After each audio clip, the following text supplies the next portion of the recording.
काला जादू। अपने बेटे ऋषु के माथे से टपकते हुए पसीने को देखकर सविता की हालत खराब हो गई।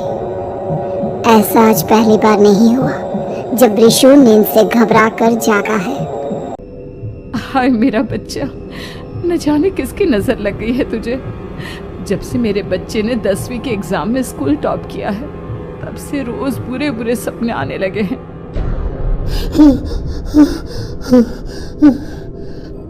हाँ माँ, मैंने आज फिर से एक काले साए को देखा। वो यहीं मेरी आंखों के सामने खड़ा था। माँ मुझे बचा लो माँ। वो मुझसे कह रहा था कि मुझसे बदला लेगा। माँ कहीं ये प्रशांत। चुप कर, कैसी बात कर रहा है? दोबारा उसका नाम मत लेना।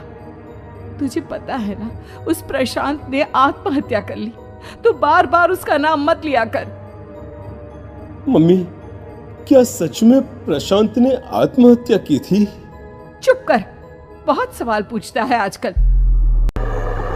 और फिर रात के वक्त सविता के पूरे घर में एक अजीब सा काला धुआं छाने लगा।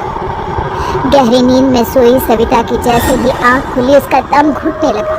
वो दौड़कर ऋषु के रूम की तरफ गई जहां उसके दरवाजे पर घूमती एक काली परछाई देख वो बुरी तरह से घबरा गई। कौन है वहाँ? कौन है? सामने आओ। ये मैं हूँ, तुम्हारी काली करतूत।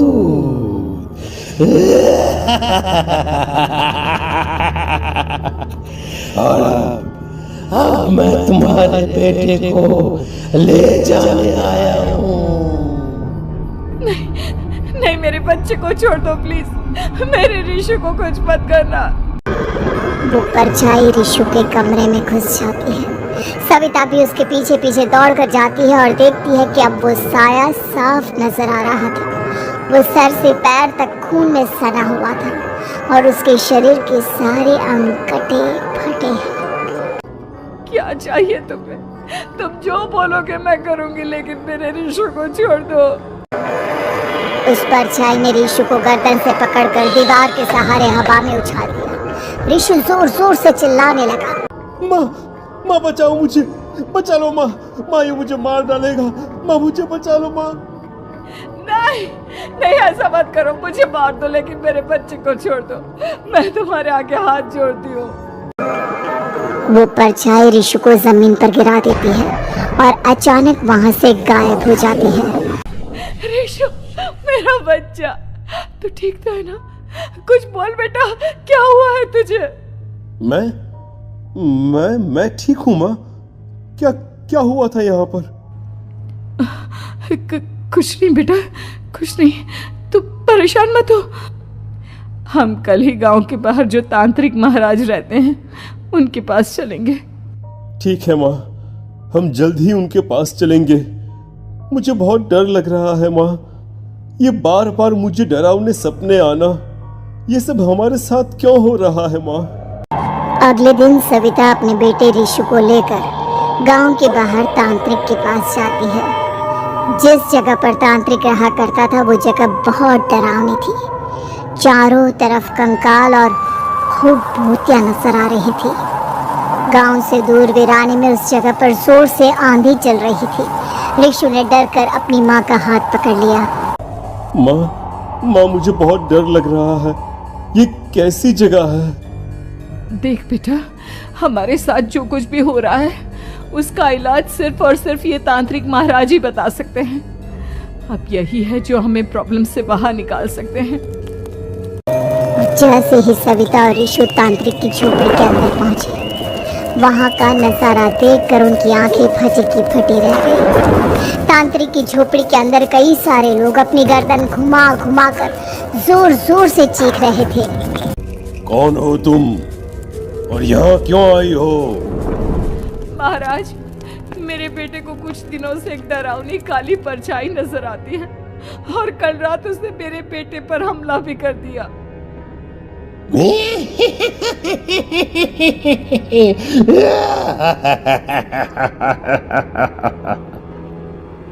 मम्मी मम्मी हमें यहाँ से चलना चाहिए, ये जगह मुझे ठीक नहीं लगती।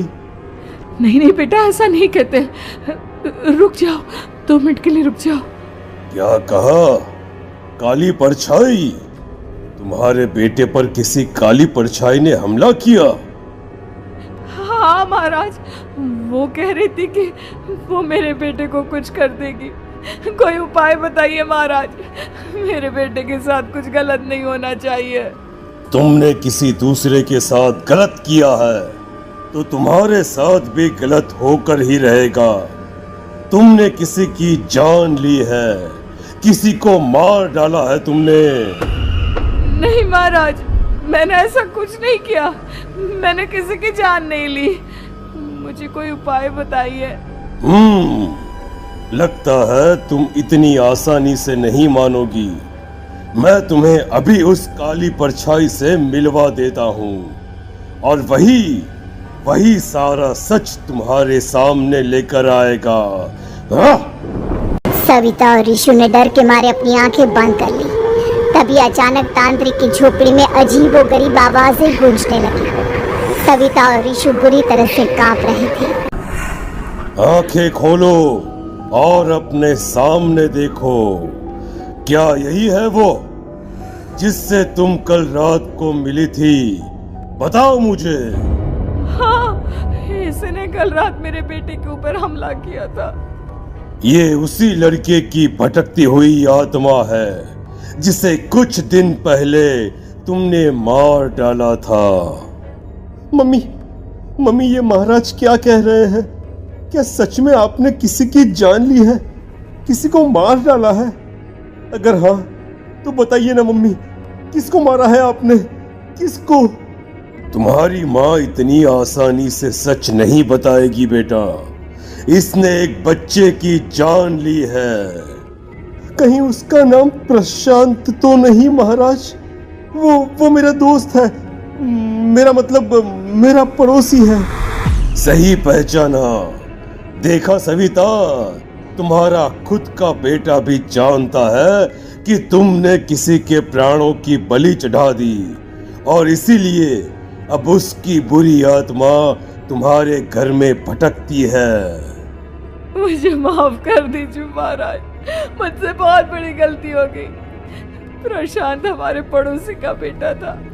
हर बार उसके नंबर मेरे बेटे से ज्यादा आते थे और इसलिए मैंने उसके कमरे के बाहर काला जादू किया था, पर मुझे नहीं पता था कि वो मर जाएगा। तुम्हारे उसी काले जादू वाली गुड़िया के अंदर एक बुरी आत्मा थी जिसने उस बच्चे के दिमाग पर बुरा असर कर दिया और उसी की वजह से उस लड़के ने अपनी बालकनी से कूदकर आत्महत्या कर ली। इसकी वजह सिर्फ और सिर्फ तुम हो, तुम। नहीं महाराज, जो कुछ भी हुआ मुझे नहीं पता था कि प्रशांत अपनी जान दे देगा। प्रशांत की आत्मा इस वक्त तुम्हारे सामने खड़ी है, हमसे बात करना चाहती है। बोलो बोलो, क्या कहना चाहते हो? मैं जीना चाहता था, बड़ा होकर कुछ बनना चाहता था। आपके बेटे से मुझे कोई परेशानी नहीं थी। अरे वो तो मेरा अच्छा दोस्त था। मुझे माफ कर दो बेटा, मुझसे बहुत बड़ी गलती हो गई, मुझे माफ कर दो। माफ करने से मुझे वापस जिंदगी नहीं मिल जाएगी। मेरे माँ बाप आज भी मेरे लिए रोते हैं। आपने मेरे साथ बहुत गलत किया है, बहुत गलत। और तभी अचानक प्रशांत की आत्मा वहां से गायब हो जाती है। सविता जोर जोर से रोने लगती है। सुन लिया तुमने? ये तुम्हारे अपने ही किए हुए पाप हैं जो इस तरह से तुम्हारे सामने आ रहे हैं। माँ, ये आपने अच्छा नहीं किया। सिर्फ 10th बोर्ड के एग्जाम में मैं टॉप कर पाऊं, इसलिए आपने मेरे दोस्त के ऊपर काला जादू कर दिया। नहीं मम्मी, नहीं, अब हम कभी खुश नहीं रह पाएंगे, कभी नहीं। मेरे दोस्त की आत्मा को कभी शांति नहीं मिलेगी मम्मी, कभी नहीं। लेकिन मैंने जो कुछ भी किया सिर्फ तुम्हारे लिए किया। वो लड़का हमेशा फर्स्ट पोजीशन पर आ जाता था और इस वजह से हमेशा तुम्हारे मार्क्स कम पड़ते थे। मैंने तो सिर्फ उस पर एक छोटा सा काला जादू किया था बेटा। मुझे क्या पता था कि उसका ये नतीजा निकलेगा। जिस गुड़िया को तुमने उस लड़के के कमरे के दरवाजे पर लगाया था, दरअसल उसके अंदर एक बुरी आत्मा का प्रवेश हो गया था, जैसा कि अक्सर काला जादू करते समय हो जाता है। मुझे अपनी गलती का एहसास हो गया है। मैं प्रायश्चित करना चाहती हूँ। आप बताइए मैं क्या करूँ? प्रशांत के घर जाकर उस काली गुड़िया को वहां से निकालकर यहाँ लेकर आओ। मैं उसे आग में जलाकर राख कर दूंगा और उसके बाद प्रशांत की आत्मा को हमेशा के लिए मुक्ति मिल जाएगी। अगली रात सविता चुपचाप अपने पड़ोसी प्रशांत के घर जाती है। प्रशांत के माँ बाप प्रशांत की मौत के बाद उस घर को छोड़कर हमेशा के लिए वहां से चले गए थे।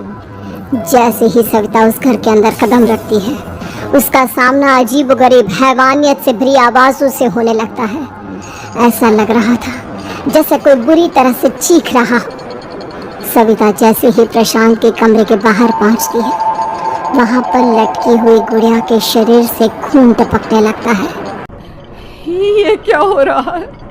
इस गुड़िया के शरीर से खून क्यों टपक रहा है? सविता हिम्मत करते हुए उस गुड़िया को वहां से उतारने की कोशिश करती है, लेकिन तभी अचानक से बहुत भयानक दिखने वाली औरत उसकी आंखों के सामने आकर खड़ी हो जाती है। मैं यहाँ से कहीं नहीं जाऊंगी और अगर तूने मुझे यहाँ से हटाने की कोशिश की तो मार डालूंगी मैं तुझे। नहीं नहीं, मुझे तुम्हें यहाँ से ले जाना ही होगा, नहीं तो मेरा बेटा, उसकी जान को खतरा है। मैं तुम्हें नहीं छोड़ सकती। अगर तुम्हारे अंदर हिम्मत है तो मुझे इस घर से बाहर ले जाकर दिखाओ। और ऐसा कहकर वो औरत सविता के ऊपर हमला कर देती है और उसे हवा में उछाल उछाल कर जमीन पर पटकती है। लेकिन तभी अचानक मौका देखकर सविता अपने हाथ में ली हुई सुई उसके हाथ में चुभो देती है। हाथ में सुई लगते ही वो औरत जमीन पर तड़पने लगती है। ये क्या किया तूने? ये क्या कर दिया? तुझे ऐसा नहीं करना चाहिए था।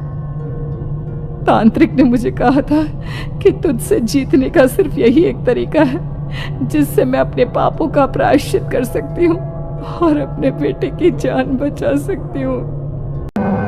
और उसके बाद वो डरावनी दिखने वाली औरत एक छोटी सी जादुई गुड़िया में तब्दील हो गई और सविता ने उसे ले जाकर तांत्रिक को दे दिया। तांत्रिक ने जादुई गुड़िया को आग के हवाले कर दिया।